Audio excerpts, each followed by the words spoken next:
Kali ini saya akan membahas mengenai susu medis atau susu berkebutuhan khusus. Baca dulu di kemasannya, diformulasi untuk apa, petunjuk penyiapannya.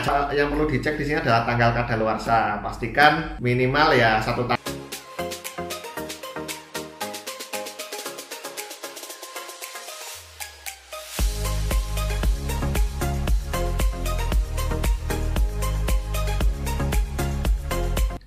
Halo, jumpa lagi di channel saya, Apoteker Bayu Herdi.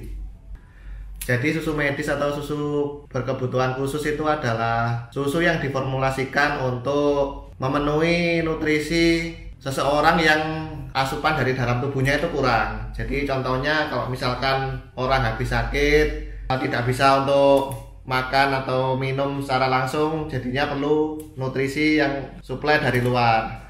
Nah, kali ini saya akan membandingkan 4 macam susu medis, yaitu yang pertama ini susu Peptisol, kemudian yang kedua ini adalah susu Peptimun, yang ketiga susu Peptibrand, dan yang keempat adalah susu Hepatosol.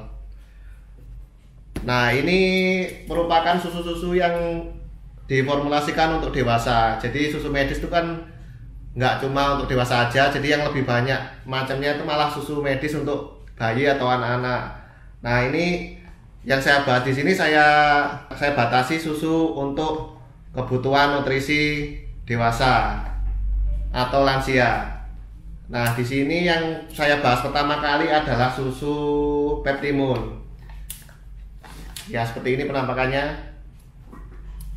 Kemudian baliknya seperti ini.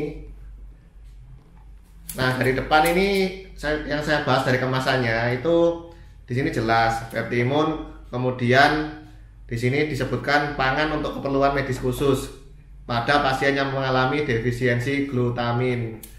Kemudian ini ada rasa vanila, kemudian berat bersihnya 190 gram. Kemudian di baliknya ini di sini disebutkan ada fungsi atau manfaatnya, kemudian penggunaan, kemudian di sini ada cara penyimpanan, petunjuk penyiapan sama komposisi. Jadi di sini disebutkan bahwa penggunaan harus di bawah pengawasan dokter atau ahli gizi atau dietisian atau tenaga medis lainnya.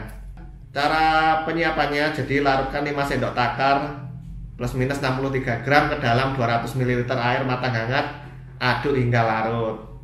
Fungsi dari Peptimun ini jadi untuk memenuhi kebutuhan pasien yang mengalami defisiensi glutamin. Jadi glutamin ini adalah asam amino. Jadi untuk orang yang sakit kemudian kebutuhan glutaminnya itu tidak cukup dari dalam, makanya butuh asupan dari Peptimun ini. Jadi di sini adalah nutrisi untuk meningkatkan sistem kekebalan tubuh. Untuk meningkatkan sistem kekebalan tubuh dibutuhkan glutamin atau asam amino non esensial, yaitu harus diproduksi dalam tubuh yang dapat meningkatkan rangsangan fungsi sel kekebalan tubuh dan penting dalam proliferasi sel. Meski glutamin diproduksi dalam tubuh, tapi pada kondisi tertentu seseorang dapat mengalami defisiensi glutamin. Nah, defisiensi glutamin ini biasanya terjadi pada pasien penyakit kritis, kondisi setelah operasi. Defisiensi glutamin pun dapat terjadi pada orang sehat seperti pecinta olahraga berat dan atlet. Jadi kondisi defisiensi glutamin ini menyebabkan seseorang dengan mudah terkena infeksi jika tidak mendapatkan asupan nutrisi yang mengandung glutamin. Jadi di sini merupakan susu biasa yang ditambah sama glutamin. Jadi kandungan glutaminnya sendiri sekitar 2,5 gram per saji. Jadi sudah cukup untuk meningkatkan sistem kekebalan tubuh Anda. Oke, itu tadi ulasan dari Peptimun. Kemudian yang kedua adalah susu Hepatosol. Jadi pangan olahan untuk keperluan medis khusus pada pasien penyakit hati kronis.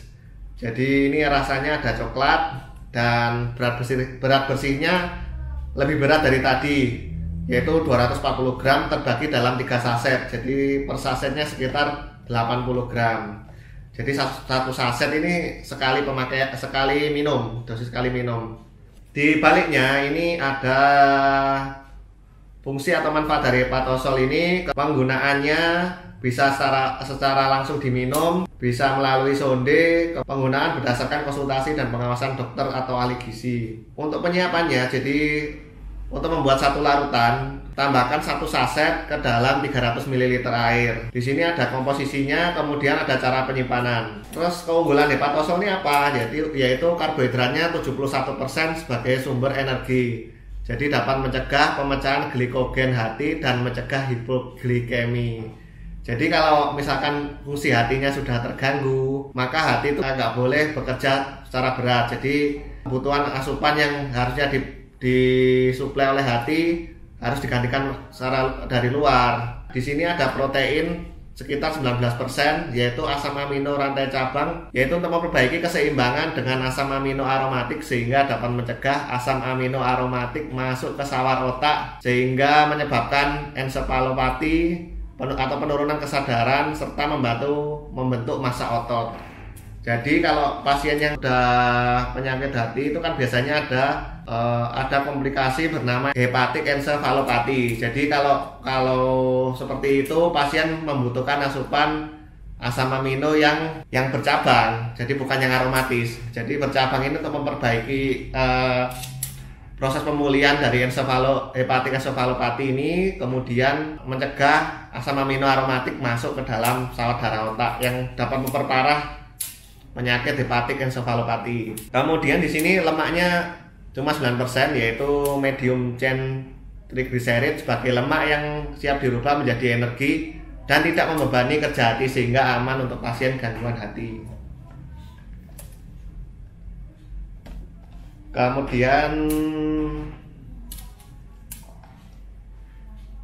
Kemudian susu yang ketiga adalah susu peptisol. Ini pangan olahan untuk keperluan medis khusus untuk kontrol diet pada masa pemulihan dari sakit dengan protein tinggi. Ini rasanya coklat dan beratnya 190 gram, sama seperti Peptimun tadi. Di baliknya ini ada petunjuk fungsi susu ini tuh apa, kemudian penggunaan, komposisi, petunjuk penyiapan dan cara penyimpanan. Kalau untuk penyiapannya ini, larutkan 5 sendok takar atau plus minus 63 gram ke dalam 200 ml air matang hangat, aduk hingga larut. Jadi sekali minum dosisnya segitu. Terus ini kan susu asupan untuk pasien yang kekurangan protein. Makanya ini diformulasikan untuk memenuhi protein itu tadi. Jadi di sini yang keunggulannya yaitu tinggi protein. Proteinnya sekitar 14 gram per saji yang mudah dicerna. Kemudian sumber lemak berasal dari lemak nabati dan bebas lemak jenuh, sehingga kalori terkontrol, dan ini bebas laktosa dan bebas gluten, mudah dicerna dan rendah residu, sekitar 5% residunya, 95% terserap dan rasa yang enak. Oke, itu tadi peptisol. Kemudian ada yang terakhir, ini ada susu Peptibrand. Depannya seperti ini, belakangnya seperti ini. Di sini disebutkan bahwa tujuannya adalah Peptibrand ini adalah pangan olahan untuk keperluan medis khusus pada kondisi malnutrisi. Jadi ini malnutrisinya nggak dijelaskan apa, tapi nanti akan saya jelaskan. Rasanya rasa vanila dan beratnya 210 gram, lebih berat 20 gram dari yang tadi. Di dus belakang ada manfaat, penggunaan, kemudian komposisi, petunjuk penyiapan dan cara penyimpanan. Untuk petunjuk penyiapannya di sini atau dosisnya sekitar maka larutkan 4 sendok takar plus minus 69 gram ke dalam 200 ml air matang hangat, aduk hingga larut. Dan ini susu Peptibrand ini sebenarnya adalah susu untuk pemulihan pasien stroke dan Alzheimer. Jadi untuk lebih dominan untuk memperbaiki sistem saraf. Jadi keunggulan Peptibrand ini apa sih? Tinggi protein dan tinggi kalori, dan diformulasikan untuk meningkatkan daya ingat. Jadi cocok untuk pasien stroke dan Alzheimer, dimana kalau stroke sama Alzheimer ini biasanya asupan darah ke otak kan berkurang karena adanya penyumbatan atau karena hal yang lain. Jadinya perlu asupan dari luar untuk menyuplai kebutuhan otak tadi, sehingga diharapkan dengan minum Pepti Brain ini daya ingat tersebut bisa meningkat. Dan di sini rasanya selain vanila ada rasa coklat juga, jadi bisa dipilih mana yang disukai. Ya, itu tadi dari kelebihan dan kekurangan, kemudian fungsi dan manfaat dari 4 susu medis atau susu kebutuhan khusus tadi. Dan selanjutnya, berapa sih harganya dari masing-masing ini? Kalau yang Pepti Brain yang terakhir tadi saya sebutkan, ini harganya kurang lebih sekitar 80 ribuan, 80 sampai 85 lah, kurang lebih segitu. Kemudian untuk Peptisol ini harganya kurang lebih sekitar 75 ribuan sampai 80 lah, ini sekitar segitu. Kemudian Peptimun, kalau Peptimun ini sekitar 90 sampai 95 ribu. Dan yang terakhir ini susu paling mahal. Ini harganya udah hampir 200, jadi sekitar 170-180-an. Karena mungkin ini kemasannya eksklusif tadi. Jadi ada 3 saset. Nggak jadi satu kemasan. Dan bahan produksinya mungkin lebih mahal. Oke, jadi itu bedanya ya Bapak Ibu. Jadi kalau misalkan mau beli susu berkebutuhan medis khusus, baca dulu di kemasannya. Ini diformulasi untuk apa? Untuk memenuhi kebutuhan apa? Jangan sampai salah. Kemudian cek lagi cara petunjuk penyiapannya, jangan sampai di bawah dosisnya atau kelebihan dosis, karena ini susu medis. Yang terakhir ini yang perlu dicek di sini adalah tanggal kadaluarsa. Pastikan minimal ya 1 tahun. 1 tahun itu udah baik konsumsi.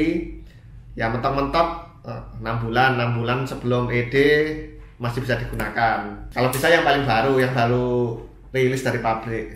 Oke, gitu dulu ulasan dari susu medis. Jangan lupa tonton terus channel saya. Jangan lupa like, subscribe, komen, dan share. Sampai jumpa lagi di video saya selanjutnya.